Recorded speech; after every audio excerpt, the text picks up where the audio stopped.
to you by Noel Game Day. We are here for our 61st and final episode of 2020. Thank you, everyone, for sticking with us, hanging around. This has been a wild year, crazy one. We're going to talk about it a little bit later, at least the football side of things, but this has been an insane year for both sports and off the field, and obviously COVID-19 impacting everything, but this has been craziness. So thanks for sticking with us, our 61st episode. With me this evening, Austin VZ, our lead basketball writer. Also, down at the bottom, Nate Greer, our lead recruiting insider. Gentlemen, we've made it. Will a meteor hit tonight or before the ball drops? We will see, but we've made it. I mean, it would honestly be an improvement over 2020. First, have you stepped up a level in your beer game and got to Bud Light? Are you drinking Bud Light right Do now? you see this? Do you see this? Yeah, I feel like man. could there be a change? He went from water to more water. I know. It's like, you're coming up in life, man. This does feel like I am getting older, maturing a little bit. The football season, at least on the Florida State side of things, is over, so I don't need to drink all that kind of strong stuff right now. I really was going a little too far. But the Steelers, obviously, things are going to start getting a little bit more stressful, so you'll probably see a little bit more of the Natty Ice. But tonight I had to bring out something. I needed a beverage for tonight. A little bit more. Something to celebrate. Yeah. A little bit more, professional. Something more. A little more elegant. Yeah, a little bit more mature for my age. And also, Dustin's not here, too, so celebrating in a different kind of style. Yeah, he's packing. Yeah, he's packing. That was his excuse for not coming on this evening. So what was his engagement like? The end of his podcasting, or what, man? I think that was it for podcast. But it went back like a month before that. I haven't been on a podcast with Dustin since before Thanksgiving. So he must have been planning it and knowing that, Yeah, he planned a long break. Right after Thanksgiving. The handcuffs are going on. Yeah, he planned a long break, so that's Dustin for you. This podcast, this episode is going to be very interesting. We talked about it last week, but we said we are going to fully jump into the 2020 season recap. Some of you might not want to do that. That's why we're going to do this at the near end of the podcast. It's going to have the most meat of it, so that's why we're giving you guys time to go grab a drink, grab something that's kind of strong. I think you might need it. It'll help out while you're listening. I can promise you that. Or if you're at the gym right now, go do the worst workout of the day and get it over with while you're listening to that part. But that's what we're going to run through. We got some quick hitters talking about Florida State's new defensive end. We got a few transfer situations. Warren Thompson's officially in the transfer portal. Woo! Florida State loses an offensive lineman. Kando's off to the NFL. And then a few other things. And obviously we're going to talk about Florida State basketball, and if it's officially fire ham season, Austin will give you his take on that, and then we're going to run through the Duke preview, and then the best part of the episode, recapping fully open discussion of the 2020 football season, Mike Norvell's first season. So that is the gist of this whole episode. Let's jump into it. Florida State lands Jermaine Johnson, former number one JUCO. From Georgia, big boy, was he 6'5", 250, Nate? Big yes. Cat here. Obviously, Florida State's defensive end unit and a whole is thin. You got your two twin towers leaving with J-Rob and Kando entering their names in the NFL draft, so that opens up a lot of question marks. What happens? Florida State staff is ahead of things, and they're able to land a guy that some FSU fans and guys across the country weren't really expecting for them to do so. But big get for FSU. It's a huge get, and it immediately addressed their need at Fox. With Robinson leaving, and with some question marks on the depth there. You have to like what they've done. With that early signing class addressing the pass rush need.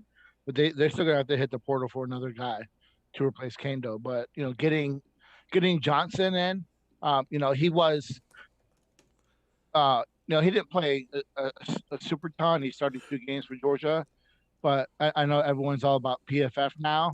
He was the 30th most efficient pass rusher in the country. for as little as he played, which is something that bodes well for Florida State. Getting a guy who, like you said, is a big guy, college ready, um, and will come in and ready to play, and will be dependent on to play right away. So, you know, that just shows how hard the staff is working in the portal. They've done a great job so far addressing their needs. You look at Milton, you look at McCully in the corner from Arkansas, and now bringing in Johnson. So, no, it's a really big get for Florida State, both on the field and just perception wise. So, uh, very, tip the hat to Norvell and his staff for getting that kid. Yeah, that's a big boy too, and is going to make an instant impact. This isn't just a guy that you're adding to depth, kind of like where you saw Jarrett Jackson coming in. This is a different kind of animal and is going to certainly be a starter. Yeah, he'll be starting against Notre Dame. Yes. Next season. So this is a big time get, and it goes to show Norvell's been doing this since this last off season, but he's plans for kind of the worst in some situations, which in college football you have to. With nowadays transfers, guys opting out, you've got to stay ahead. It seems like he and the communication between Kando and J-Rob was good. He kind of knew what to expect in that situation and was able to I think they were going to bring that in regardless if they stayed or not, because they haven't done jack squat, and I think Florida State needed to address that position through the portal. So even if Robinson and Kando stayed, I still think they would have at least brought in one guy, maybe two, because they had to address the ability to get to the quarterback. And when Robinson is your number one pass rusher with 3 sacks, rated as like the 90th most efficient pass rush, that's just not going to get it done. So it was going to happen either way, in my opinion. Up next, Kimo Makinole. Hopefully I said that right, Nate. I think I did. Makinole. Has decommitted from Florida State, offensive lineman, 3-star per 247 Sports. Had an interesting interview a little while ago talking about that LSU was his dream school, wanted to play in the SEC, so there was already some thoughts from Florida State fans and those covering recruiting related to Florida State that he really wasn't going to stick around under the staff much longer. I could be mistaken. Honestly, I didn't talk to this kid too much because he really didn't talk much. But I'm pretty sure when he got the Florida State offer, he said that was his dream offer. So, for Florida State, I think that it opens up a possibility of hitting the portal for another offensive lineman. I think that he had a really solid senior year and came on, and I think he's got potential, but it's not a make or break for Florida State in the future of FSU. So, for all those people that were up in arms about taking him because of how low in the rankings he was, or he wasn't a 4-star, 5-star, now they're upset that he's gone. Decide, choose which one you want, but it's not going to hurt FSU in the long run because they can address the portal and bring a guy like Tykeris Crawford, who is going to have 4 years to play still after starting as a freshman at Charlotte. Yeah, I was going to ask about him. I'm assuming Atkins recruited him when he was at Charlotte, or what's the relationship? Do you know? Say that again. I said, do you know the relationship between him and Atkins? Well, he was at UNC Charlotte after Atkins, so he did not recruit him. But he also was getting recruited a little bit by Florida State in the previous staff. So, I know that he's already had contact with Atkins. He's already been on top of him. So I'm interested to see if how that plays out, because I think that the fact that there are some ties there with coming from Charlotte, and they can probably speak on Atkins and what he can do. I know he put on his, I think his Instagram story. He replied that Arkansas, Florida, and Florida State are his top three at the moment. So, be interesting to see because this kid was recruited by Florida State, was committed to Arkansas and Baylor, went to UCC because of grades. So, I think now that he's got his foot wet, got acclimated to college, probably time to go to a bigger stage. So that'll be interesting to see. And for listeners that might not be catching along, that's the name of who? Tykeus Crawford. Tykeus Crawford. From UNC Charlotte. Offensive lineman. So it started 6 games, I think, at tackle for them. Okay. So. Well, another guy that's in the transfer portal, guys. Warren Thompson, former Florida State wide receiver, has officially entered the transfer portal. Has had an interesting career at FSU. A lot of, I think, the hype for him has come during spring ball and FSU camps and highlights on videos and everything, and hearing highly of him. And most certainly has a ton of talent, but it seems like things inside the locker room and with both staffs, this wasn't just Willie Taggart's staff or Mike Norvell's staff. A lot of things went down between Mike Norvell or Willie Taggart and Warren Thompson during his time. And led into a lot of miscommunication, I think, during his time. And let's not spend a lot of time. Let's not spend a lot of time on this kid, okay? Okay. Let it loose. I'm so happy that this kid has left Florida State, and I don't wish ill will on anyone. But this kid is a turd. Any kid from Armwood, Florida State should not recruit Armwood. I've long been someone who's beat that drum. Tell me the last player from Armwood that's been good in college. It's been a minute. Who would it be? A minute. It's been a minute for guys wearing number 11 at Florida State. Mm-hmm. I mean, the last few have just not worked out, even on defense with Robinson. You go back to George Campbell. Just these guys haven't really panned out. Mm-mm. But it doesn't pan out because the guy doesn't have it upstairs. No, he has. Yes, get the. This guy looks the part. It's a classic. Tarzan versus Jane. He's just a shithead. And I'm really happy when you talk about wanting to change the culture. This is one guy that had to go. Yeah, no, it hurt the team a lot. This is a prima donna without any reason to be a prima donna. Nothing on the field to really change it. There's been no issue. There's been nothing but issues with him this past year with Norvell, quite. And he gets on the field and, I'm pretty sure he's led the country in drop passes. That may be a little bit of exaggeration, but, what has this kid done for anyone to be upset about him leaving Florida State? Yeah. Nothing. So Florida State needs to not recruit Armwood because there's only been one player since, I shit you not, probably 15 years. And that's Matt Jones, who played running back at Florida, who was worth a damn. Ryan Giddens went to USF, was a bust. Byron Cowart, number one player in the country, bust.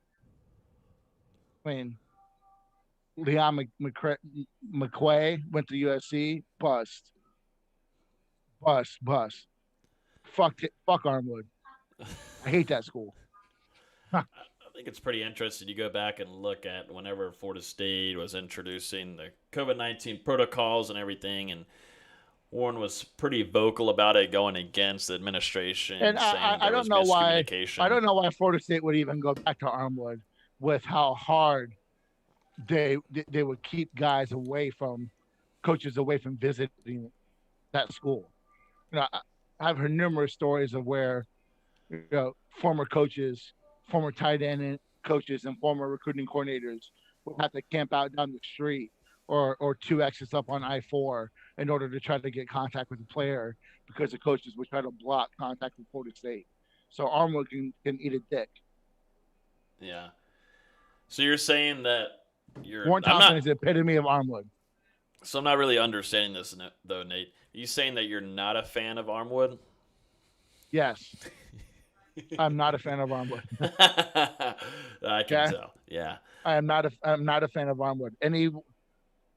I was not a fan of Warren Thompson coming out of high school. Yeah. Well, I was looking. I didn't like the take then. Just because of off of personality and ego. Just as a person, I just didn't like the kid. I'm sorry. And I, just where he's coming from. I think the best thing that Hall kid who's going to Alabama, the best thing they could have done was leaving Armwood, and maybe he'll turn into something in college. Yeah.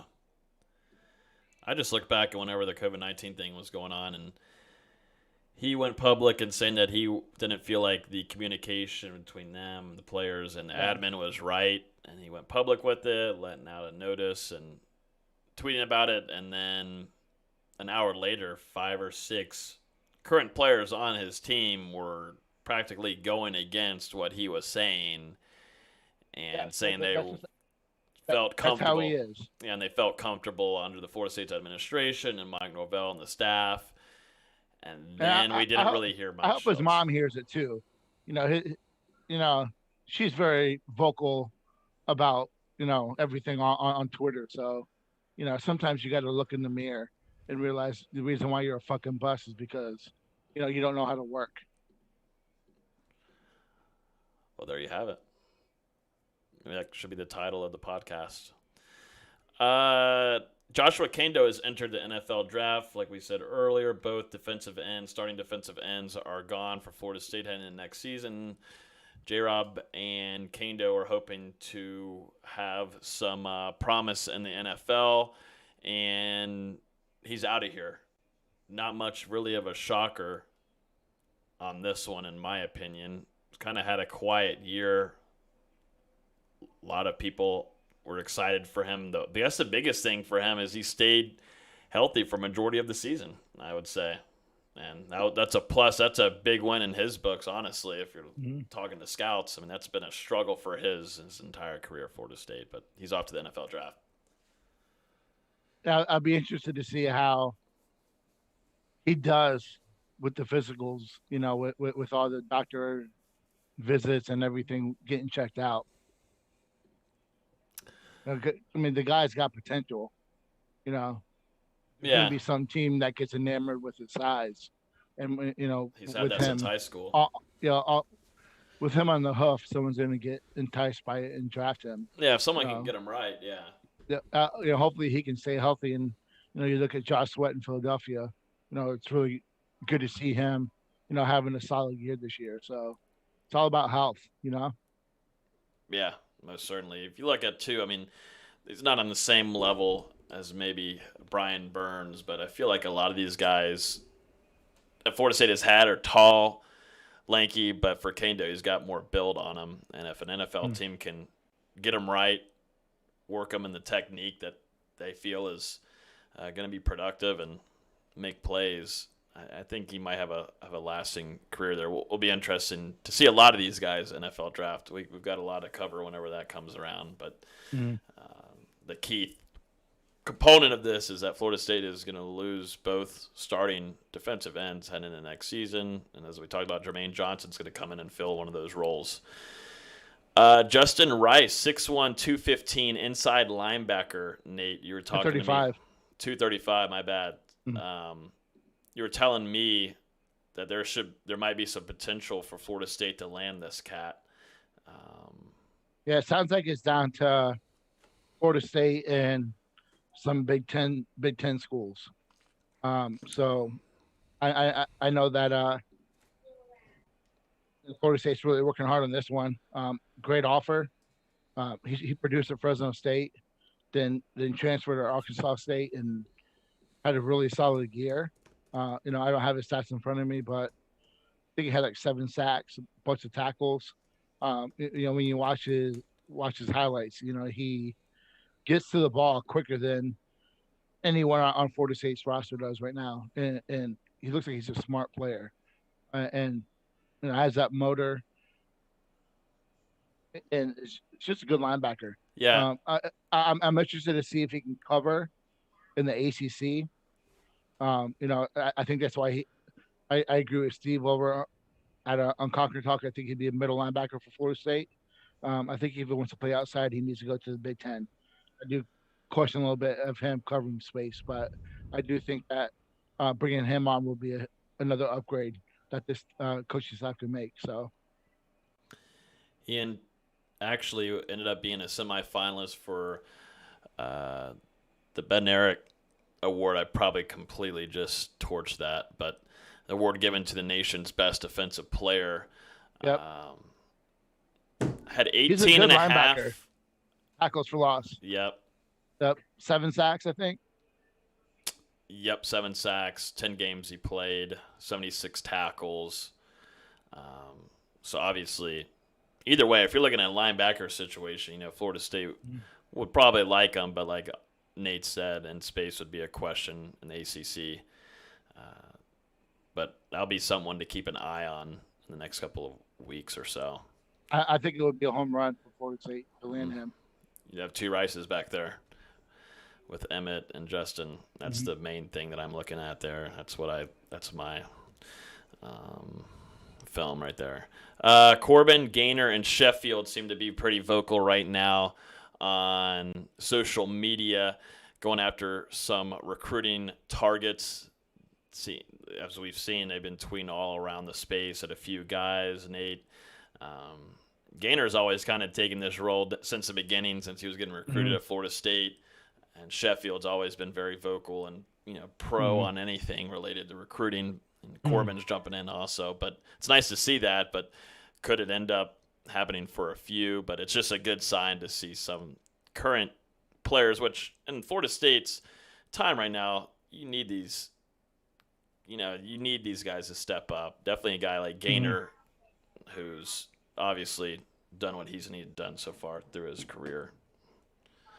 Yeah, it's good to see. And I think it kind of goes against the notion that people don't like or players don't like playing for Norval.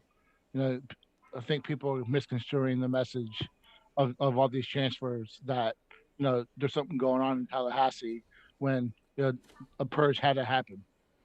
This had to happen in order to reset the roster to get back on the right track. So you can't have it both ways, unfortunately. You look at, in my opinion, I think that would be more of a thought to have with Penn State, who's had a coaching staff now for multiple years, and guys are up and leaving there in droves. So, for your upperclassmen and guys who you perceive or want to be leaders to be all over social media trying to get guys to help get the ship righted, it's really good to see. And we had Joshua Farmer and Sean Ray Jackson on Conquer Talk last night doing a Q&A with them. And, they even kind of mentioned that seeing the older guys really pushing for these portal guys to really make an impact next year, and feeling that the direction's going to get fixed, and Florida State will be back sooner than later. So it's what's going to take.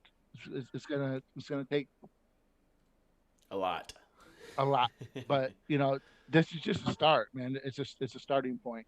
It's an opposite of when we saw guys bitching and moaning, like you said, on Twitter and Instagram earlier in the season about miscommunication on protocols or messages about whatever with Marvin Wilson. So it's a complete 180. And it's good to see. Yeah, no, it's positive signs. You want that. You want guys being able to be vocal and be positive about the coaching staff that you have and these players now. And it's not just these three. There's others too. And just listening to the, you talk to the recruits, you talk to some of these players, Norvell ain't about the bullshit. He's got a plan, and he's not going to let anything stand in his way. So, they're really appreciative of, I don't want to say bluntness, but, Norvell can be blunt, and, he's going to convey his message how he needs to convey it. Whether it's, positive with, it's a proverbial shit sandwich, or if it's all positive or all negative, he's going to convey the message, and he's going to get what he wants from these players one way or another. So I like it. people need to relax on Norvell. We got a little discussion for that in just a little bit in a few. First, let's jump into basketball. Woo! Austin, what's going on? People are freaking out. The Discords and shambles. Fire ham. Twitter's in shambles. Nate's coming into the production meeting saying fire ham. First thing he said. Florida State loses 77-67 up there in I about said Death Valley, but practically in Clemson. Florida State moves to 5-2 on the season. Clemson 7-1, and looks like they have some promise this upcoming season. But should Florida State fans really, really be worried, Austin? Yeah, let's not get it twisted. Clemson's a really good basketball team. I mean, even though they came in 6-1 with their one loss being at Virginia Tech, it was the same kind of game we just saw last night.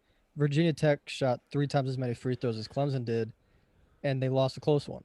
Same thing happened in Florida State. Clemson game, Clemson shoots 33 free throws to Florida State's 9, and I never want to see Teddy Valentine on my TV screen again. That's basically what it comes down to. We outshot them from the floor. Yeah, we turned it over 16 times, but Clemson turned it over 12 times. It's not a huge difference. And then they beat us on the glass, especially on the offensive glass. They were able to clean up some of their misses, but if it's not for hitting 24 of 33 free throws, Florida State comes out of that game with a win. And that's just something they're going to have to learn. A lot of these fouls were just hustle plays, like over the backs, chasing rebounds. It wasn't like they were playing bad defense for the most part. Their defense was really good. You know, going into halftime, Clemson's 3 leading scorers hadn't scored a single bucket. They'd combined 0 of 8 shooting for 2 points from the free throw line. Then the second half, yeah, they got going, but some of them were tough shots. The last 3 or 4 minutes, there were open shots, but, I mean, that's just part of the game. The game really the game went away in that stretch from about the 10-minute mark to the 6-minute mark, where we had a really bad lineup out there just because we were trying to give our guys a break. Mm-hmm. MJ Walker's on the bench, Polite was on the bench, Barnes was on the bench in foul trouble, and we were just trying to get to the under 8 timeout and sit in good position. And the timeout just never came. There was never a dead ball. There's no fouls. Just really sloppy play for 4 minutes, and then Clemson started going on a little run and opened the lead to 8. That's where Florida State lost the game, and it's hard to overcome such a massive foul difference.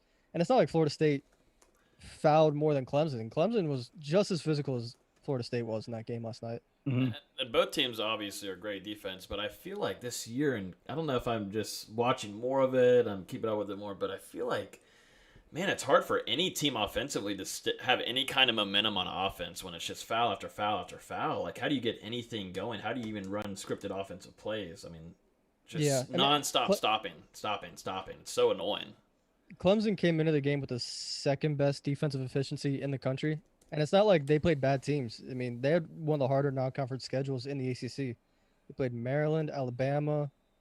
I forget the other 2 teams off the top of my head, but they had a really good schedule, and they dominated some of these teams. Maryland, they were winning by 40 for most of the game. They just completely destroyed them. So for the fact that Florida State was up 5 at halftime, I was really happy with. They looked really good. And then the second half, I mean, you can only do so much. Right now, you can make the argument Clemson's the best team in the ACC. And a lot of people were mad, like, oh, my God, we just lost to Clemson. Clemson's really good. Really experienced. The youth they brought in is making a difference to them. They're a really good basketball team. And it wouldn't surprise me come March that they're a 1 seed in the ACC tournament or a 2 seed or a 3 seed. Because just no one in the ACC is standing out right now. And that's a really good basketball team. And doesn't Florida State usually, I mean, they do, but they start off this way. Do you think it's worse in the way this, usually when they start their seasons, they start off a little slow. They started 1-1 in the ACC, Yeah. 4th year in a row. Mm-hmm. Do you think it's worse than that, or do you think it's just this is Florida State basketball's regular trend when they start? It's just part of, we have a freshman point guard that was playing power forward 6 months ago. That's part of it. And there's a lot of depth concerns that haven't quite gotten figured out. Last night in the first half, Raekwon Evans and Wyatt Wilkes were phenomenal. And then the second half, they didn't do anything.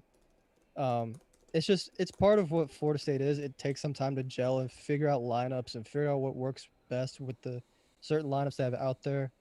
But I mean, even last season, everyone talks about this greatest team we've ever had. We'll never have this team again. First game they lost at Pitt. Mm-hmm. A couple games later, barely beat Western Carolina at home. And I mean barely. They arguably should have lost. A couple weeks later, should have lost to USF before pulling it out of their, you know what's, just scraping by the skin of their teeth in that game. And then got blown out at Indiana. Mm-hmm. It's just part of what this team is. Go back to season before, a Sweet 16 run. Started off conference play 1-4. Year before that, the Elite 8 run. Florida State, I think, had 11 or 12 losses going into the tournament. It's just what Florida State is. Sometimes it just takes them longer to get to where they need to be. I think they're further ahead than where the 17-18 team was. It took that team a long time to figure out what they needed to do. Then 18-19 struggled with injuries, but you could tell the talent was there. And then last year, it's the same thing as this year. These guys just have to gel. That's really all it comes down to. Yeah. You think how long do you think it'll be when they're able to get that gelling going on? And you think there's still going to be some changing around offensively or different lineups out there? Or do you think this is kind of set now? I think the rotations they're getting where they're pretty much finalized. Coach Hamilton's talked a few times now that he's probably going to change the defense to where it's hedging ball screens instead of switching 1 through 5. And I think that'll help the depth because guys like Quincy Ballard and Tanner Ingom aren't going to be caught in space. They can just hang in the paint and have everything funneled to them.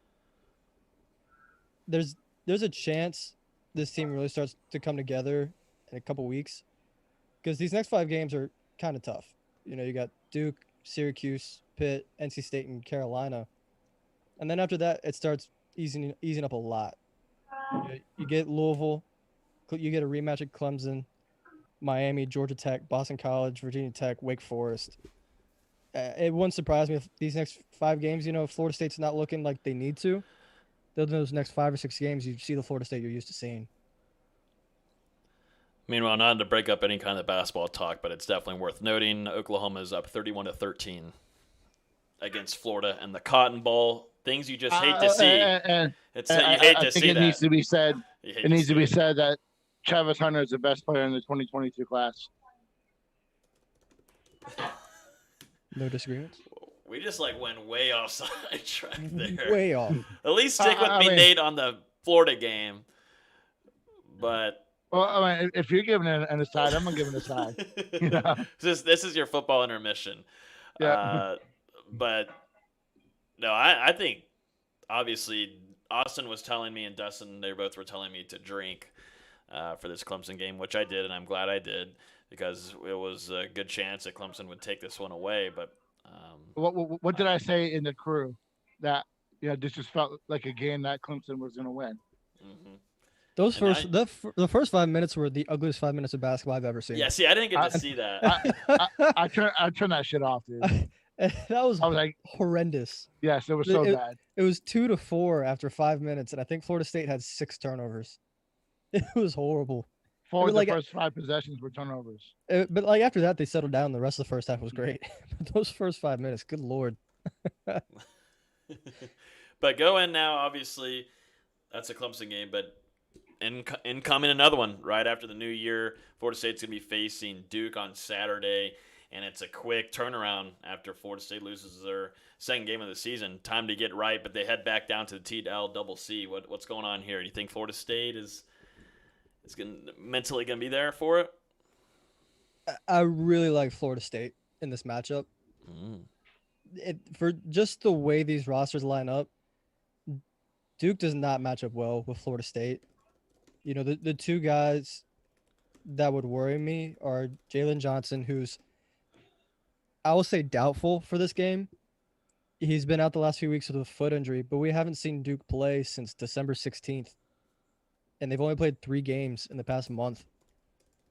So Duke's got a lot of stuff they needed to figure out, and we haven't had the time to see if they have figured it out. But just looking at it from paper to paper, Florida State matches up really well with them. Their best player right now is Matthew Hurt. He's going to be guarded by Turk all game, and I think Turk's just going to shut him down all night like he has with everybody this season. Then after that, you look at DJ Stewart, who's a phenomenal shooter. As long as Florida State can recover to him, I think I think it matches up well. Then after that, no one scares me. No one Whoa. scares me on the team. Jeremy Roach is fine, but he hasn't looked phenomenal. Now he's going against Scotty Barnes, who's a phenomenal defensive player and has 8 inches on him. Jamin Breakfield's a solid player, but he doesn't scare me. There's not that one Duke guy that you're used to from these past few seasons. Last year you had Vernon Carey and Trey Jones. Year before that, Zion and RJ. There's just not that guy for Duke this year. You might have to mute, Nate. You might have to mute for a second. Go ahead, Austin. I mean, that's pretty much it. I won't say Duke's a bad team. It's not your older brother's Duke team that you're used to them dominating with 2 or 3 guys. This is more of a wing by committee team.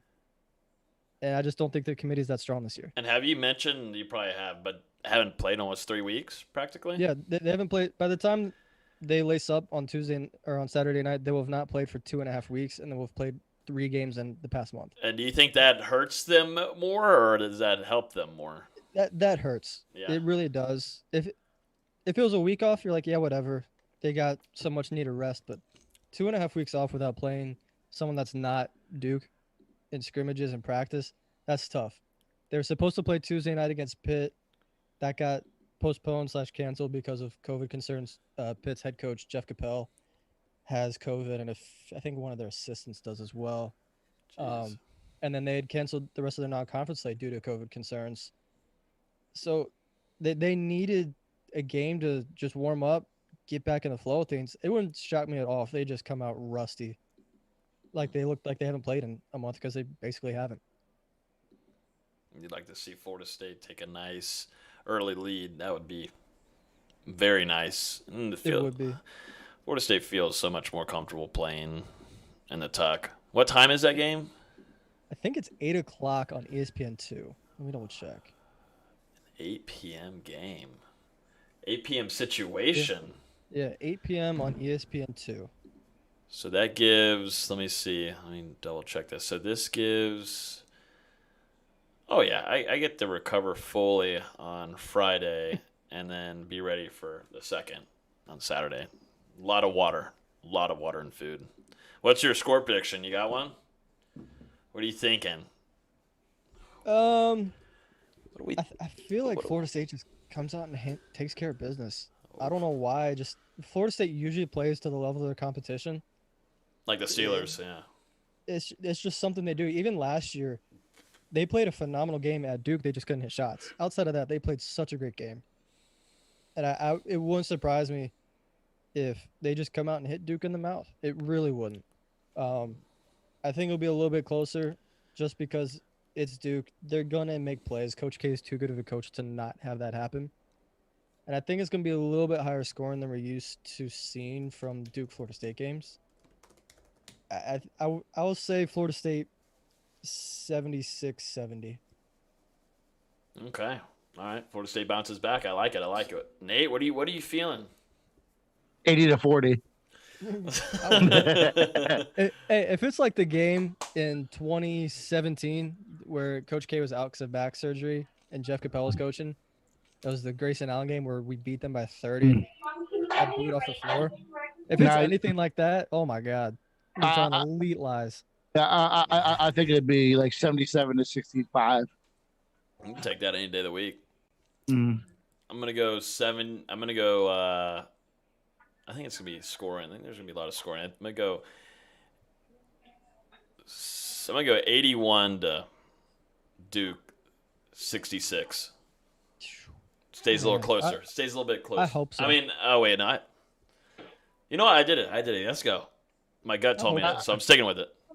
I just don't think this is a good Duke team. Like you said, the best players out. They just. It seems like Duke. Coach K is out of it this season, anyways. His more focus is telling everybody on what they should do, COVID wise. So. At least he's not like Coach Cal, who's saying we should have scheduled such a tough schedule. He's playing Georgia Tech and who else have they lost to? Louisville. Like, come on, man. Shut up. Yeah, grow up, Air. Also, real quick before we get into the season recap, shout out the NBA guys. Yeah. Dwayne Bacon with 18 points last night on 9 of 10 shooting. Patrick Williams gets his first win as a Chicago Bull with 12 points. So there's some Noles out there balling. Malik Beasley's been on fire for the Timberwolves too. I like his attitude he's having right now. Obviously had a pretty entertaining late off season with a few things if you haven't checked Twitter. But I like his energy he's bringing. You know, if people trying to distract you and talking shit about you, just go out there and light it up. Yeah, Shut them the F up. Through 4 games, he's averaging 17 points a game. Like, do your thing. I would not expected that from Malik Beasley. No, I love it. It's been fun. I mean, now whenever Florida State puts out a graphic or you're showing highlights, God, you could fill up a whole team of them. It's entertaining. Just goes to show what Leonard Hamilton and the ride he's been on. He's hot lately with putting these guys out there, and they're finding success, getting paid too. It's very fun to watch and cover because we really mainly talk about NFL Noles, but it's nice to actually touch on some NBA guys. And I also need to mention, too, some sad news. I didn't have it on the docket, but former Nole, obviously, star running back with the Vikings, Dalvin Cook's father passed. He won't be playing this upcoming weekend, obviously. He's flown down to Miami to spend time with family, but best of wishes and prayers for the Cook family. You just hate to see that happen to such a good guy, but also a family that's very, very close in how they grew up, and it's just tough to see that ever. And has had an incredible season too, but that doesn't even matter to him at all right now. So best prayers and wishes to their family as they go through that. All right. So let's get to some positive stuff here, Austin and Nate. Florida State's 2020 football season, right? That was awesome. We all had fun. Did you say positive? Yeah, I thought it was great. Said positive? I thought it was amazing, Austin. I thought we just had the brightest time of our life. This wall right here of Natty Ice grew very quickly. I didn't think that it was going to grow as much. Willie Taggart did a lot of this to me, but COVID-19 did this to me. This is what COVID did. But Florida State's 2020 football season recap is here. Let's do it. Florida State ends off the season 3-6. Mike Norvell's first year as head coach in Tallahassee for the Seminoles. Only wins are against, Duke, which was just the most recent win, the last win of the season, last game of the season for Florida State. After that, the first game of the season, Jacksonville State Gamecocks ended up winning that one 41-24. And then we all know about this one. I was there for it. Florida State took down number 5 North Carolina 31-28 in a big-time first half experience. And then the second half was a complete 180, but the Florida State Seminoles were able to hold on to it. But those are the 3 wins of the season, gentlemen.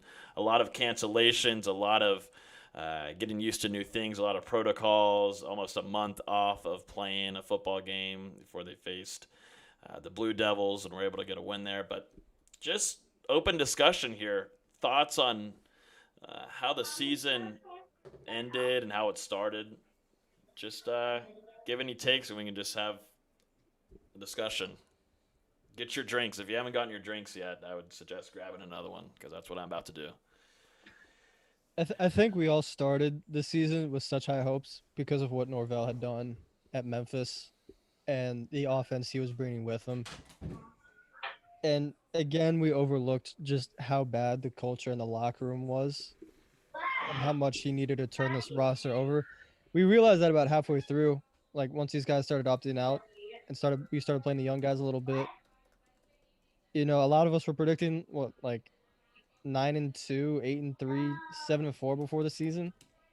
And now looking back at it, we're like, we're pretty stupid. You might have to mute it again, Nate. I agree. I think we all missed out on thinking about the locker room effect. This has been a struggling situation in Tallahassee for years now, and it truly went to effect. And Mike Norvell probably was told about it beforehand, and the interview that he had with the administration and Thrasher and Coburn, but you really don't find out until you're in it. You don't find out which players are really causing concern and building your chemistry and having a team culture that is successful on the field. You got to be, first of all, you got to build it inside with one another. You got to find the way to fight. You got to find the way to, be more successful on the field, but that's got to start in the locker room. And Florida State has had really bad past the last 4 or 5 years of just a locker room that's not on the same page, guys that aren't on the same track as one another, and it's hurt them terribly. And some of it goes to social media and some players calling each other out, not on the same page. We talked about it earlier whenever the COVID-19 protocol was being introduced for Florida State, and they just weren't on the same page. And it sucks. It really doesn't help a team find wins. Well, hope and excitement, it can really cloud your judgment. And, I agree with what Austin said. I think that a lot of fans were excited about the potential of the offense. Even with the question marks at quarterback, I think we all understood and knew that, Blackman had limitations. There were still question marks at the offensive line. There was still, hope though, because of Terry and, guys who would be solid at running back, and, an offense that features tight ends and with Cam McDonald. So you thought that the offense would still be able to produce. And, I think that, all that hope and excitement went away week 1 against Georgia Tech. And I think the realization smacked everyone in the face, realizing just how much and how far this team has to go. It's not just on the field. It was, we've talked about, we beat the horse completely to death about culture and buy-in, and it just wasn't there. For me, I think that the leadership of this program has not been there since 2013, and it's progressively gotten worse year after year. And some of that's tied to quarterback recruiting, some of that's tied to the coaching changes, some of it's tied to lack of development. There's so much that's gone on, and it's just a continuation of the past few years. And for me, I had some concerns with all the social media bitching and moaning. But for me, that was the first sign. Hindsight's 2020. But nonetheless, I'm really happy with what I saw on the offensive line. I think Coach Atkins was one of the best hires across the country. The fact that Florida State was more than serviceable, and you look at Lone Stewart Philly, who averaged 9 yards a carry, leading the country, if I'm not mistaken, is he qualified for a number of carries, so I believe he led the country. There's positives to take, but the negative does far outweigh this season. It's just I think that this whole social media shit going on with bright side and dark side is stupid. Not to get too far off base, but the premise of it is a lack of belief in Coach Norvell and the direction of the program. And for me, my biggest takeaway is you can't base a decision on and think of what the future is going to entail based off the season. He inherited a team with a lot of warts. COVID, it is not an excuse. It's a true obstacle. It was a true obstacle in the season in terms of the off-season development and installation and all that good stuff. It's a true impact. I don't care what other colleges did, and everyone wants to compare Boston College and what Hatley or Hafley, whatever his last name is, at Boston College did. probably had better culture and they probably had more buy-in. So the players wanted. It's hard to get any better. Yeah. It's hard to get any Yep. worse culture than Florida State Yep. had inside its locker room. Yeah. So I mean, you can't judge what's going to happen over the next 4 years off this year. Yes, hugely disappointing. Losing 52-10 to Miami was, a kick in the dick. Beating Carolina was, everyone thought was a turning point, but that was just I guess a game where the players decided to buy in and play to their potential. I don't know. It's just crazy season across the country. So And we talked a decent amount about the offense so far. We haven't even touched the defense, which we all expected to come in and really set the tone. Just be on dynamite. Just on paper, there's so much talent between Asante, who was phenomenal, Marv, Durden, Cooper, Kando, Robinson, just all these guys just across the field, just completely underwhelming outside of a small handful of players. Mm-hmm. I wanted, and that led more to the, I don't want to say self-destruction, but underwhelming this season had, especially when we had concerns on offense, but we kind of expected that. We didn't expect the defense to struggle as much as they did. Nah, I think injuries played a role there. The defensive backfield was just beat up across the board. But it starts up front. If you can't get a pass rush, you can't get consistent defensive line play. It doesn't matter what you have in the secondary. Lots of youth and linebacker. It was just a shit show all the way around. Everything that could have gone bad went bad this year. Florida State's on a 3-year streak of losing seasons. By the way, just to throw in some optimistic stuff there. So they gave up 52 to Miami, 24 to Jacksonville State, 42 to Notre Dame, 48 to Louisville, 41 to Pitt, 38 to NC State, and 35 to Duke. The only team worth a shit out of that whole list is Notre Dame. I don't care about Miami. I still don't think they're worth a shit, 50-10 or not. That the team just quit and they started a true freshman who was not ready to play. But nonetheless, that defense was just far. You saw progress throughout the season of the offense. I think you saw signs of life there, but the defense just seemed like it got worse every week.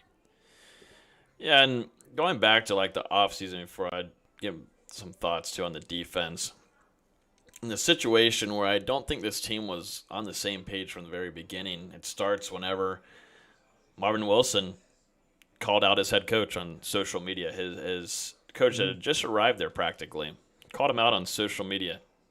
Caught storm on national media, obviously. If anything happens in Tallahassee, it's going to go to ESPN within an hour. If it's going to give any kind of negative momentum or negative kind of role and hurting Florida State, ESPN is going to be all over it. So obviously going after Mike Norvell and saying that there was some miscommunication of not him messaging one-on-one with players. But from what we heard, and we were all over it that night and hearing about the situation, there were numerous. There was a group. There was more than a handful of players that weren't on the same page as Marvin Wilson. And they just weren't. A lot of them were younger. A lot of them, we were hearing things from a starter on defense that they practically weren't about it. There were some, obviously Marvin Wilson said they weren't going to partake in workouts. That was really, on his side of things, just maybe a handful of players that were going to do that. The other side were going to be there at workouts, which they sure were. One of them, Asante Samuel Jr., Amari Gaynor, plenty of others. They were there that next morning ready to work out. There was a very thin group that ended up that wasn't planning on working out because of being on Marvin Wilson's side. But it sucks because Marvin Wilson is your alpha dog in the locker room. He is supposed to be your big leader. But when it happens to be where he just has a handful of people supporting him, and then you've got a majority of the team at workouts the next morning and at their workouts in the afternoon, that already isn't setting a great tone in the head in the next season, in my opinion. And then you look at, later in the season, you hear during the during the bye week a bunch of players wanting to boycott practices and workouts, and it was the same handful of players that you just mentioned that were the ones supposed to be leading that. It's just extremely discouraging, and Florida State's not going to win jack squat when you have your supposed best players as the ones leading the brigade to not want to practice and not want to work out and not want to put in the work. It's just It's just it doesn't something. add up. Yeah, and Los is on here and he's talked about it enough, but you can talk to a lot of Noles in 2011, 12, 13, 14. That wouldn't even be an option. That wouldn't even be a thought process for about 99% of the team. Here, it's about a 60-40 situation. That's got to be changed in order if you're going to find any kind of wins, even against teams that you shouldn't be losing to. You've got to find a different attitude, a different want to, a different get after it, change your mentality.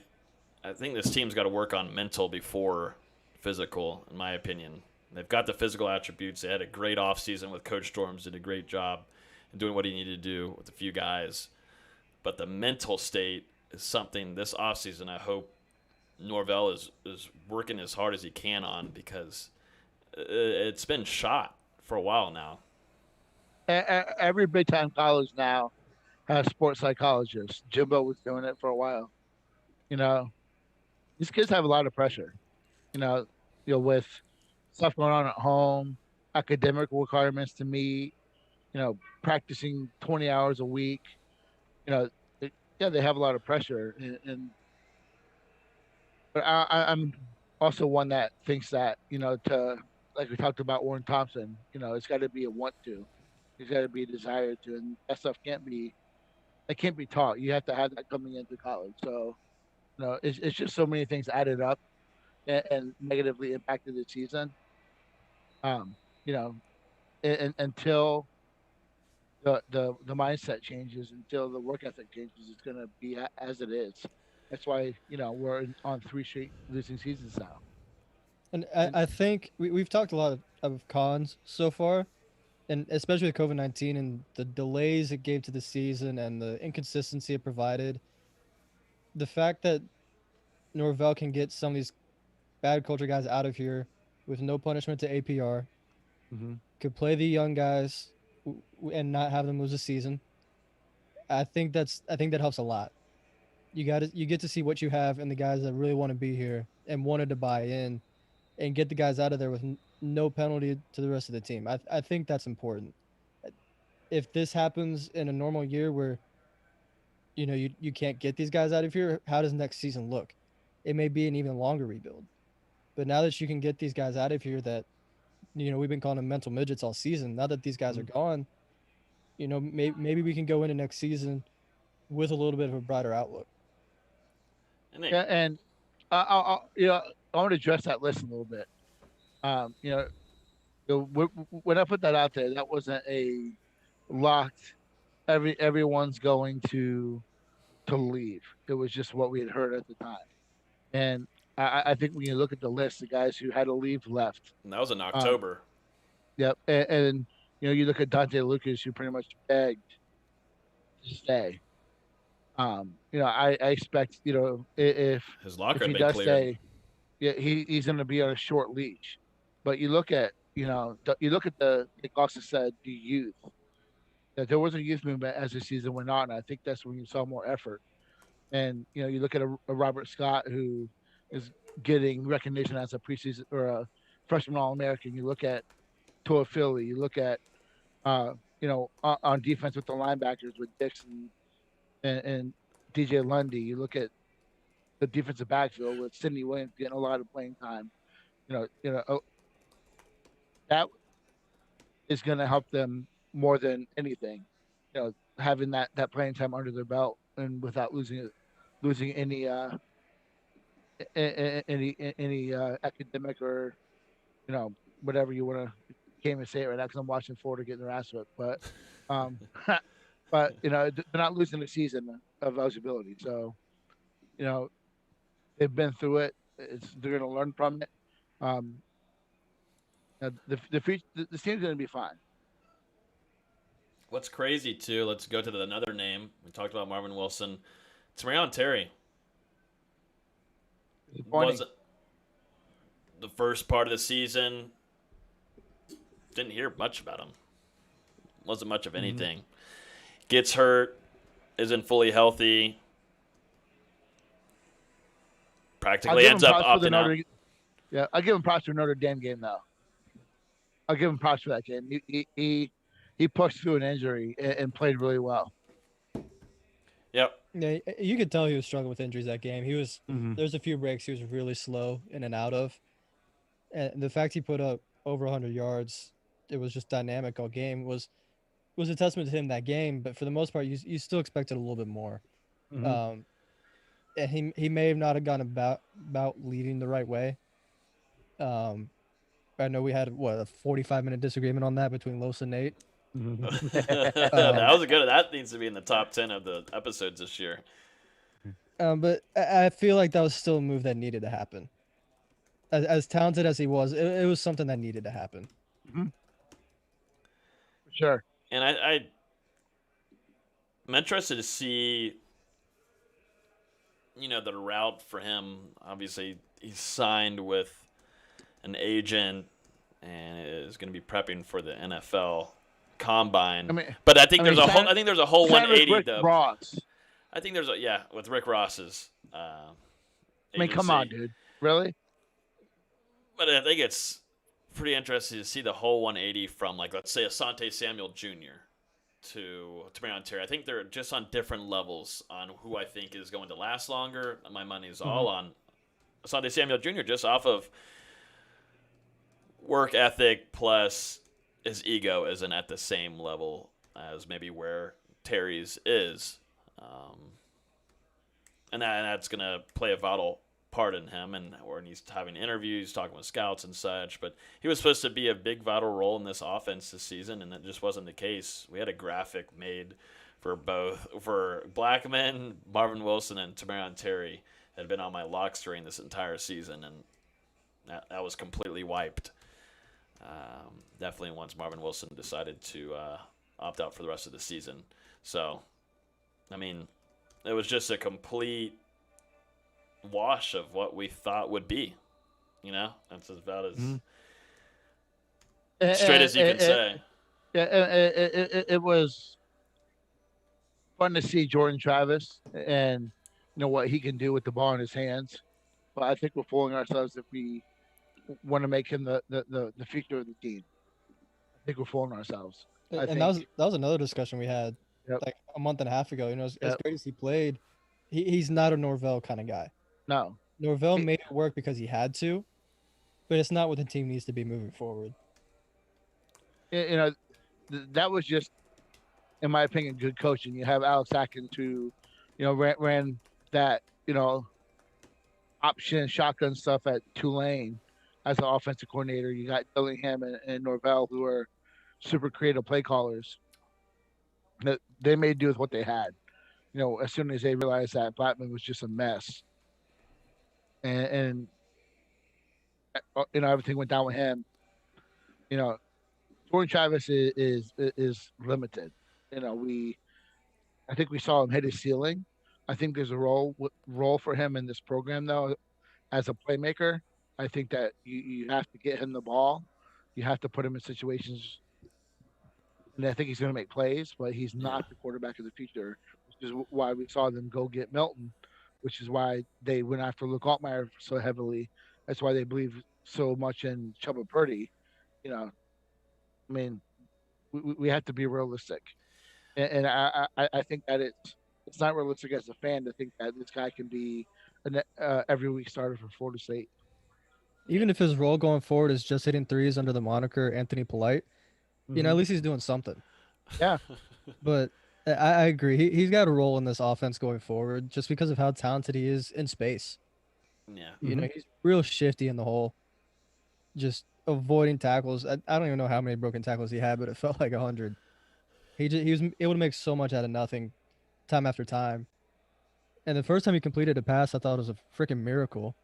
And then throughout the season, he got a little bit better at it. Mm-hmm. I'm not saying he's ever going to be an average passer, but at least he developed throughout the season. Yeah, And so there's something there for gadget players where you can hit him on an end around and he just throws it downfield. yeah, you got to find a way to most certainly utilize him. I give it to the staff too for giving it a try. You know what?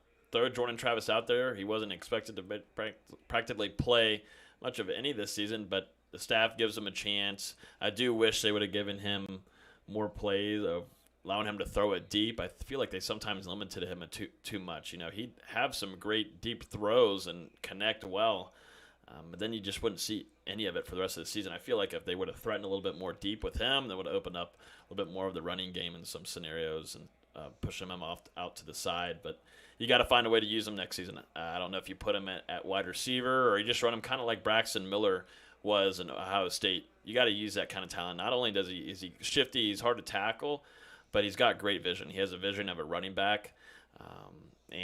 You know, if you need Middleton to take off a play or you kind of just want him make things a little tricky against Notre Dame to start off the season and Doak next year, put both of them back there. Put Middleton, who also can run. And then also you've got Jordan Travis back there. Both players can throw the ball if need be. So there's a lot of things that you can use. He's just a good gadget player, and we'll have to keep an eye on if he has any intentions on leaving the team. I'm sure Norvell has already had a long chat with Travis too on this, but Mackenzie Middleton's the expected starter. Yep. Yeah, you look at what is going on at running back.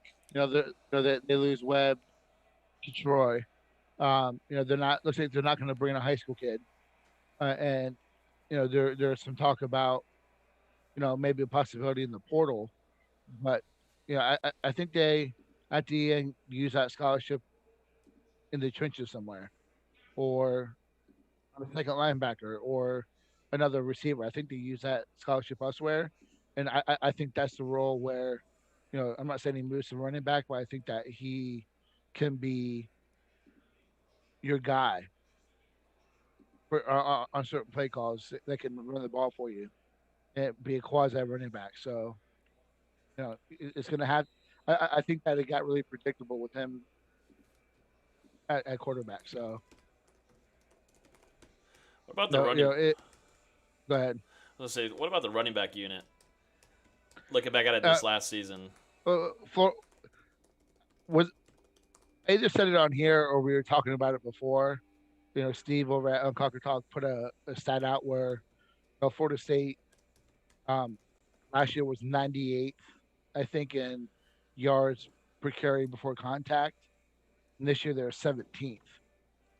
And that's a major tribute to Coach Atkins, and I think also a little bit to Jordan Travis and his ability to run. But I think that there's quality there. I think that you're more than okay with Corbin and Toafili. I think you have Douglas who can play there. I think Wren. I think we'll see him more. I think you're fine there. Yeah, I know a lot of people were concerned about the running back group overall coming into the season, and then they surprised. They were pretty good. Corbin probably didn't have the season we were maybe expecting, just from the flashes he had shown when he was at College Station. But he's also coming off an injury, though. Yeah, too. but LaDamian Webb played really well. I know he's not there next season, but he played really well.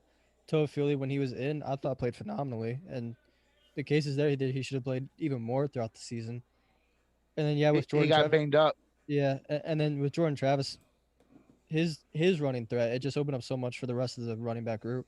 Yeah, I've been a big fan of Trishawn Ward since he came to Florida State as a walk-on. Mm-hmm. And we saw him against Duke. That touchdown run was nice. And he looked good against Arizona State in the bowl game. Yes, yeah. So he's not just some scrub walk-on. I think he's a guy who can contribute to this team. Who said it? And someone told Norvell, a player did Corbin tell Norvell that Ward needs to be looked at a little bit more, and that ended up happening in the Duke game? I don't know if it was Corbin. It probably was. I think it was Corbin. Yeah. I do think Corbin heading into next season is going to be a big-time leader on this team. I really like the way that he ended off the season. Definitely the Duke game, he played hard. He was very, very, very hard to tackle, and he impressed me. I think he showed a lot of optimism. I was coming out of that game, I thought the running back unit was fantastic. I know it's just only Duke, blah, blah, blah, but, I mean, this is a Florida State team right now. You got to be happy for anything, and that unit, I think, is – I think Toa Philly's your primary back. And I think Corbin is your versatile guy who can carry 15 times, but I think they're both really good in the passing game. Mm-hmm. Yeah, Toa Philly's got a bright future, and be interested to see what Coach Storms does with him during the offseason. Putting on little pounds. I don't think he needs to do anything crazy to him whatsoever, but just put on some, what do you call it, just some shield meat on him. So whenever he's getting nailed like that, he can last. I do think that they need to look at bringing another running back in, because once you get 1 or 2 injuries, which we've seen Florida State, I mean, something just happened. He's about to get caught from behind. That's a horse collar tackle. What's happening? I don't have it on my screen. He's a bit ahead of me, so I don't know. Oklahoma just hit like a 75-yard. It's either a screen or a draw. We're never letting Nate be if we ever get the chance of having a commentator role here, we will not allow Nate to be on the commentator staff. What happened? Someone tell me what's going on here. Am I correct in thinking that even though it was a short field toss, and the running back is just straight up the sideline for 75 yards, he's caught from behind, horse collar, so they got the ball. Oklahoma got the ball at like the 4-yard line. Am I correct in thinking that even though, like, basically whoever wants to transfer out can transfer out, we still only have 25 scholarships to give out? Yes, that's correct. I wish that wasn't the case for this one season. Yep. Yeah. I mean, I know they're letting the seniors not count against scholarship limit, but I mean, the sheer fact of how many freaking people are in that portal, there has to be a little bit of leeway this year. But there's like 7 spots left. I really expect them to land 1, maybe 2 high school kids, and the rest are going to be portal. And I wish they could get even more portal kids. I wish they could get 8 or 9. Yeah. Just get some good culture guys in here. And I think they've addressed that with the most important position at quarterback. But the team takes the attitude and the personality of the quarterback, and Florida State's had nothing but shitheads, especially on Oklahoma. Love it. Love to see it. I love to see it. No, holding. Never mind us coming back. Anyways, Florida State hasn't had. You're fired. Good leadership at quarterback, so I think that's been addressed. I think that's one reason why losing Luke Altmaier hurt, because we spent a lot of time with him. The kid's a leader. He's gonna go for it. But I think they address it with Purdy and now with Middleton, and we'll see what happens. I think it says a lot just about the quarterback situation since Jameis left, that the best leader they've had in that locker room is Everett Golson, Sean McGuire. Yes. Sean McGuire's probably been the most consistent leader. That's not great. Just put it lightly. You look at Malik Henry, DeJoshua, or DeAndre Johnson, Francois, Blattman. Man, I think Alex Honeybrook. Don't get me started. How did I forget about him that fast? I think that'd just be a good podcast during this offseason. Just talk about the quarterback dilemma that's happened in Tallahassee. We already torture ourselves enough talking about Florida State football. We don't need to do that. No, but I mean, overall, it's just not the season we expected. I expected Florida State to be competitive. I think we did see a more organized team at times, but we still just saw a team that's not there mentally. Who's going to be the leaders in? Sorry, what were you going to say, Austin? Go ahead. I said we talked about the UNC game earlier and how we all thought it was going to be a turning point, and then they just come back out against Louisville and just look horrible. I think that was Laid an egg. just those 2 games were such a microcosm of this entire season, where we thought they bought in, and when they bought in, they looked good, and then when they got full of themselves, they just were bad.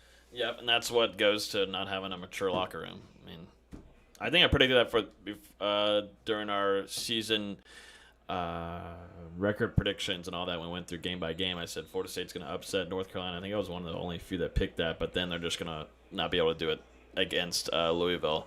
I thought Louisville was going to indeed be better this season, but I just thought, this locker room's just not mentally prepared. They're not mentally right for – they're going to be too high on themselves, and that's exactly practically what happened, and they just never even showed up for that game.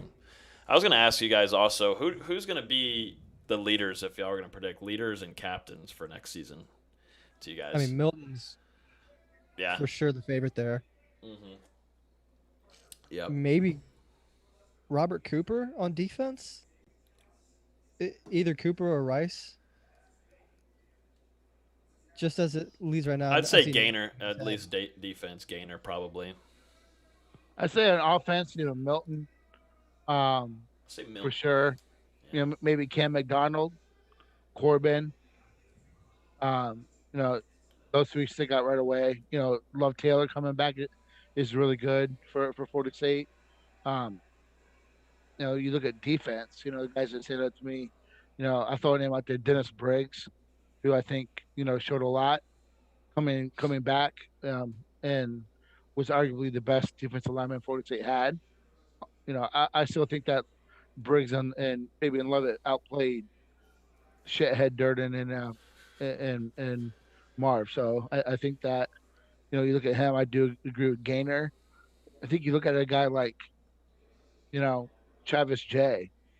I think could be a leader on this team. I just don't know yet.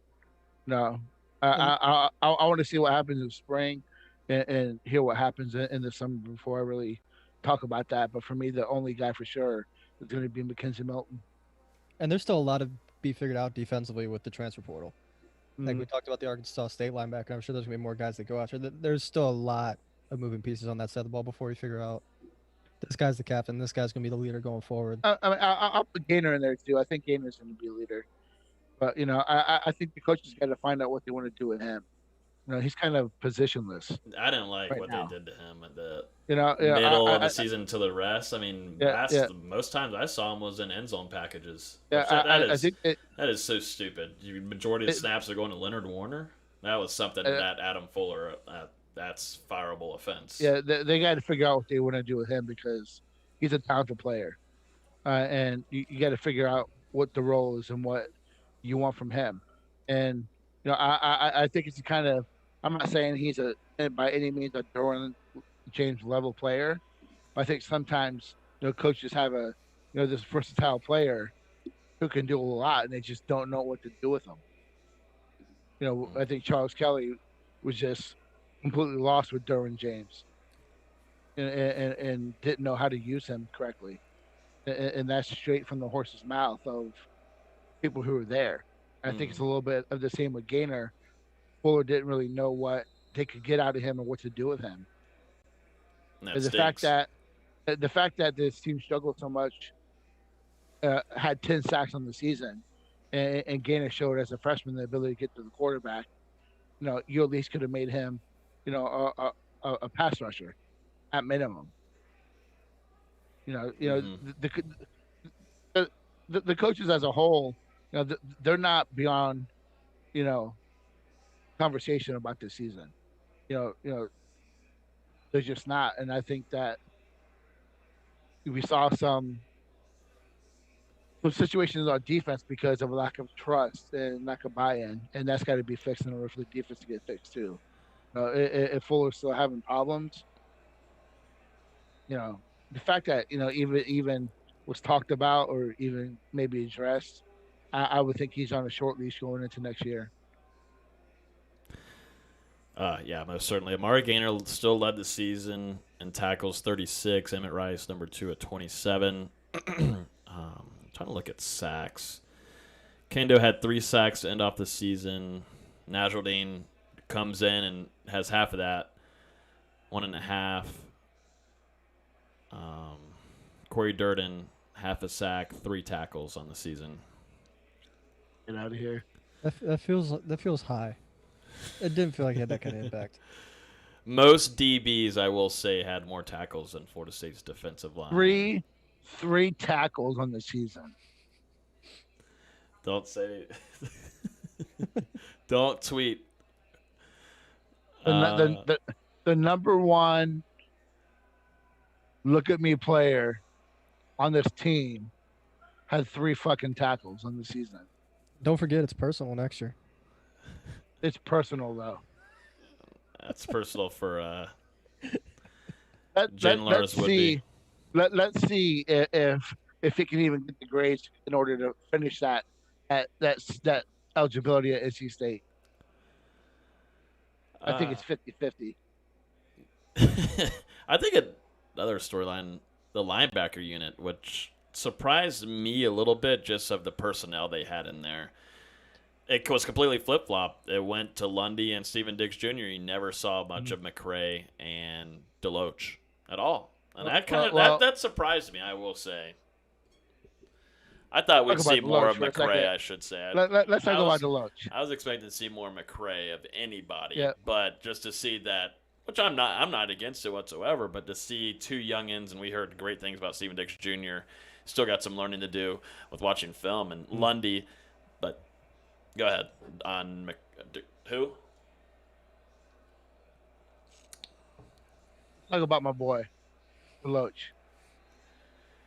So, Deloach started the season ahead of Amari Gaynor, right? Gets on the field, Georgia Tech, and looks completely lost. It didn't play at all the rest of the season. What does that tell you? As bad as Florida State was at linebacker, he didn't play at all. McCray didn't play at all. So, McCray, I'm surprised because I thought that he would take a step forward. But these kids with every issue that Florida State had at linebacker, after starting the season opener, you play hardly at all, minus special teams or some mop-up duty. I mean, what does that tell you guys? Doesn't tell me that person is playing good. I'm not the only one picking on the kid here. No, it just means you're not performing well. I didn't notice him at all, so this is news to me. Do you remember their names, Austin? I mean, I recognize the name, but it's mostly from his dad talking on Twitter. Oh my! Well, he just looked like he was unprepared for the physicality of being a starter in the ACC, and I think the lack of physicality is what held him out for the rest of the season. Yeah, my opinion. Let me give the caveat that I look at the camera when I say it. That's my opinion. Just yours. It's my opinion. I'll leave it at that. Yeah, that unit as a whole still got some work to do, but there is promise, I think, and I don't mind it at all that in the early parts of the season you're seeing Steven Diggs Jr. in there, and then during the majority of the rest of the season you've got to see DJ Lundy get in there. But it's crazy. McCray, Deloach, Glenn, you don't see these 3 guys that during the offseason were talked about quite a bit and we're expecting to play a big role this last season. Barely saw him, and that's obviously on what Chris Marv believed, and he's obviously wanting to get these younger guys experience early on. And that's why Florida State's looking at the portal. Mm-hmm. Yeah, experience. I mean, that should tell you something. What else was I going to say? A lot of transfers, obviously. Jaden Lars-Woodby is off to Boston College. A lot of guys off to the ACC, which Florida State will be facing a lot of these former teammates in person. I haven't worried about it. Corey Wren. Something I try to go to things that I will talk about whenever I'm out drinking, and wonder what happened there. But true freshman, obviously no concern of him leaving, blah, blah, blah. But a true freshman, that's fast as hell. And you've interviewed him before. Supposedly, yes. Supposedly he had a little bit of a hip flexor issue. Yeah. Not Hip flexors healthy. are tough. So, John Isaac dealt with hip flexors when he was at Florida State. It plagued him all season. And even Yep. when he got to the NBA, hip flexors are tough. and for a sprinter guy, that's going to really hinder you. Yeah. That sucks. Big time. Because you probably would have seen him in there.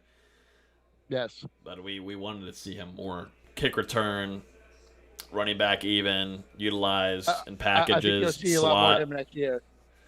Yeah. I mean, there we go. There we go. Another right up the short side of the field, up the sidelines for 40 yards for Oklahoma. This is the worst part about being on YouTube TV. Nate is always a play ahead of me. I'm still on the graphic of them showing defense. Look at that hole. That's just ridiculous. That's tough. It's just also a poor fill by the linebacker, though, too. Just another freshman. Yep. It's just, it's freshman. It's hard. I will say, and that goes with some of the players leaving too, but if you look back, a lot of us were predicting that heading into the Duke game, Florida State practically had a month off. We were predicting for that game to be kind of rusty and kind of out of sorts, but obviously the defense is a whole different story. But offensively, they put on points. I mean, they put points on the board. They were ready to play. I thought there wasn't a lot of screwing around. There wasn't a lot of guys in wrong places for the most part. Defense is the defense. That's obviously a little bit of a concern, maybe even more of a concern heading into the next season. But I thought that shows a true a growing experience that you like to see in a team. They were ready, set, and prepared and ready to play. Yeah, and that's something that you'll take any day of the week if you're a Florida State fan. There was no clumsiness, no lousiness, no laziness. Yeah, it's Duke, but that showed what this coaching staff can do with time to plan, and knowing what you're gonna have available. The defense was horrible, but the offense was just it was great, especially on the ground. Yes, I mean they physically dominated. So I really think they gotta hopefully land this Andrew Parchment from the portal, land Destin Hill. They got to bring some talent in at wide receiver. Yeah, that's what I was going to talk about. The receiver group scares me right now. Yeah, yes, it's worrisome. A guy like Jordan Young just hasn't taken that step yet. You look at Helton, who I think will be better next year, coming off a year after the injury. I like what you have with the freshmen. And I know the coaches like all three freshmen. That includes Williamson. I think they like what they have there, but you need to bring a proven guy, and that's what Parchment is. I think if all things unfold like they should, and you land Hill, I think Hill is going to be a first day player for Florida State. And then I think you possibly need to look at a portal for a second guy, because there's just a lot of question marks there. Touchdown, Oklahoma. Love it. I love this is the way that we're ending off the 2020 podcast. Hear the spear with Florida getting obliterated live while we're on here. Only one team in the Big Three is not going into next season on a 3-game losing streak. Or 2-game losing streak, sorry.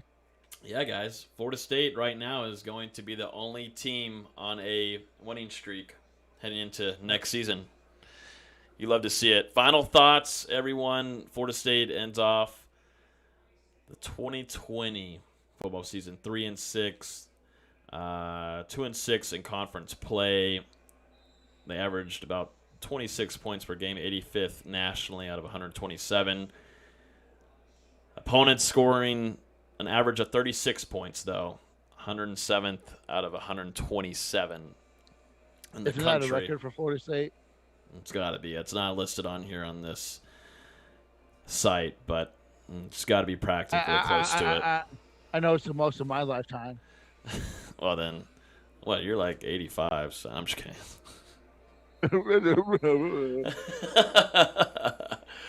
Oh man, but yeah, final and last thoughts. We're putting I mean, this you're into drinking this. Bud Light Seltzer right now, okay? Sadly, but look, it's Bud Light though. But But this is free branding. I gotta get the brand out of it. put your dress on. Okay, here's the deal. That's all I had. I don't have any other beers in here to drink. They're all gone. They're all gone. That's your fault. These are not even mine. They're not practically mine. They're when females visit. Nate, I have to have something that they like to drink. They don't like what us guys like drinking beer and whiskey. Yeah, no. Come on now. That's for the Girls on Game Day podcast. The girls like it. That is true. That is true. Yeah. But go ahead. Final thoughts, gentlemen. Then I'll end this off for the last time in 2020. We gave a lot. Go ahead, Nate. You go ahead. Nah, go ahead. All right. No, you go ahead. We gave a lot of cons, so I feel like we should give a few. End it off in positives. Yeah, end it off in positives. Give a few positives. Yeah. We saw more improvements game to game, just in terms of discipline and getting things right, getting set up right, than we did under Taggart. That's a positive. The offensive line was much improved throughout the season. They still weren't good, but getting another season of Devontae Love-Taylor I think is huge. Robert Scott was solid, and I think he's going to be a mainstay going forward. They figure out another position or two, that's a huge bright spot going forward. We have something to be positive about on the offensive line, something we haven't said this decade. Yeah, practically. Well, Norvell's known for his ability to scheme running game, and I think that's going to get even better next year. I think that you saw the vast improvement, as I said earlier. 17th in the country on when it comes to yards rushed before contact. That's a significant improvement to move up 81 spots in one season. The pass protection was still bad. I think some of that is quarterback related, while also it's related to personnel. So you have to address that. I think you have to, like we just talked about, you have to address the wide receivers. But I have faith in this coaching staff that they're gonna. This is a 3-year, 4-year turnaround. I think that while we sit here and laugh about Florida getting the shit kicked out of them, I think it's also just while it hurts to say it, I think it's just a program that Florida State's got to look at, and how long it took them to get back to competing for the SEC. We're talking about they lose Meyer, then it goes to Muschamp, then it goes to McElwain, and now it goes to Mullen. So you're talking about 3 coaches and to get it back, get it right. And I don't think that the whole decade, really. Yes, 10 years really, and that's with Muschamp being a better than average recruiter. Not really good on the development piece. You got McElwain, who was just he won. I mean, he went to what 3 straight SEC championship games, and the Sugar Bowl too, right? Yep. There's a reason why Saban kept him around for a long time. And Mullen, like we said in the production meeting, he's a good coach, but as a recruiter, he's horrible. But I think we got to look at that and really compare that to Florida State. And I think Florida State right now is where Florida was at in 2013, 2014. Coming off a decent season in 2012, like Florida, you compare that to Florida State in 2016, 17, and things just get awful. And it's going to take some time to turn it around. Yeah, I agree. It's not going to be an overnight situation. I think Florida State fans know that by now. They just want to see some positives. They want to see Florida State winning games that they should be winning, not losing to Georgia Tech. Georgia Tech, just, a lot of this, you look at the talent differential, and Florida State's above a majority of their opponents until you get around Clemson every season, or Florida, and that's where the true test is, and you got to hope that coaching gives them the chance. Florida State is still one of the top 12 10, 12 talented teams in the country. Mm-hmm. That's based off recruiting, but there's been the lack of development, and that's where we're at. Where we're at now. Mm-hmm. I think there's a good amount of positives to head into next season. Go ahead, Austin. It's going to be interesting to see what this spring looks like, just in terms of how much they can practice, because that's going to be huge for the development of this team going forward. They didn't get it hardly any spring last year, and you could see it hindered them a lot. They didn't get much of a training camp, not much of a summer. How much off-season practices and workouts they're able to get, I think it's going to be huge for this team. Mm-hmm. Yeah, I agree. There's a lot of talent on this team everywhere you look, and you look at a quarterback that's going to be coming in that is used to winning. He's bringing that winning behavior, that winning culture, that winning vibe into this locker room. That is, I think, going to send off just a shockwave, I think, and in regards to how this team gets along and the focus that they're in. They need a winning culture. They need a winning leader to come in and, set the tone. And he's already been recruiting. He's already been communicating with the team. So he's already setting the tone. He's already leaving his footprint already, and he hasn't enrolled yet. Yep, exactly. So I think there's a lot of promise there for that guy coming in, and the offense could have a pretty interesting year. I'll say that. I think just got to figure out your wide receiver situation, but other than that, it's going to be a very, very, very, very entertaining offseason to cover. So I can't wait. It'll be fun. But I think that's practically going to do it for the end of this episode. That will do it for the 2020 season here on Hear the Spear. This has been phenomenal. We've never seen so many listens and views coming a year. We just introduced live streaming to this, and we've seen the numbers go up an incredible amount, and it's been so much fun to do this with Austin, Nate, Dustin, Carlos. It's been a phenomenal time. Thank you for listening to our game previews, also our instant reactions that we did at sometimes 1 a.m. after I've had like 8 or 6 beers. It's definitely been a very fun time. 61 episodes on the year. That's the most we've most certainly ever done. But there's no breaks. We're not going to be taking a break off. We've got a lot of basketball to cover, so we'll be back here, I think, Monday night recording. So no breaks on us. I know a lot of people like to take a little week or two break, but that's just not how we're going to do it. We're going to start off 2021 strong. We have a lot of cool ideas, definitely guests incoming now.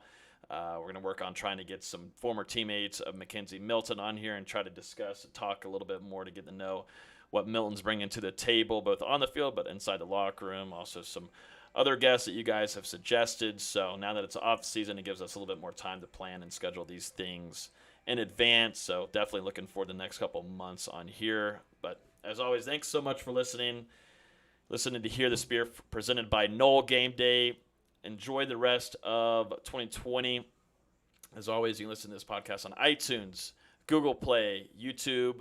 Hit that subscribe button if you are listening on whatever platform, so you'll be notified anywhere on your devices. And we really appreciate it. If you're on iTunes, feel free to rate 5 stars. We would definitely appreciate it. Thank you guys so much. Really appreciate it. It's been an awesome year, and we can't wait to see you in 2021. We can't wait. I'm ready to get out of 2020. Y'all be good. See you guys.